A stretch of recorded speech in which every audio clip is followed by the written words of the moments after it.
What are the Schengen visa restrictions for American workers or students? Imagine planning a trip to Europe and wondering what rules you need to follow to stay legal. Well, if you are an American citizen, there are some important details to know before you pack your bags. First, for short visits of up to 90 days within any 180 days, Americans do not need a visa if they are traveling for tourism, business meetings, or short courses. But starting in 2026, they will need to get an EDS travel authorization before entering the Schengen area. This is an online approval that costs about €7 and is valid for 3 years or until your passport expires. Remember, EDS does not guarantee entry but is required for all travelers, including those just passing through. Now, if you plan to work in Europe, the rules change. Americans cannot work under the visa-free arrangement. They must apply for a work visa or a residence permit from the country where they want to work. These visas often need sponsorship from an employer, proof of employment, and sometimes a labor market test to show no local worker is available. Without this, working legally in Europe is not possible. For students planning to study longer than 90 days, a student visa or residence permit is necessary. Shorter language courses or short-term studies under 90 days usually do not requiring a visa but might need EDS authorization.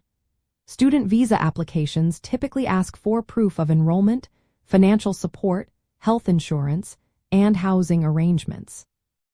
If family members accompany students, they may need separate visas, but these do not automatically give work rights.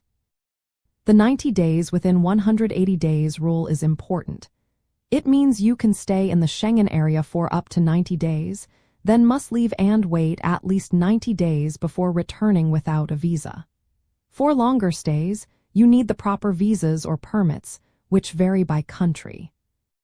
From 2025, the European Union will introduce the entry and exit system, which will track travelers' stays electronically. This system will help enforce the 90-day limit and improve border security. It applies to all travelers who do not need a visa, including Americans. In practical terms, Americans should first decide what type of stay they want, short visit, work, or study, and then apply for the correct visa or permit well in advance. For short trips, make sure your passport is valid and plan to get EDS authorization starting in 2026. For work or long-term study, gather documents like employment offers, enrollment letters, proof of funds, and health insurance. Remember, each country in the Schengen area has its own specific rules for longer stays, so check those before applying. Following these steps ensures that Americans can live, work, or study in Europe legally and smoothly. Staying informed about upcoming systems like the entry and exit system will also help you stay compliant with border rules. With proper planning and documentation, your European adventure can be both exciting and hassle-free.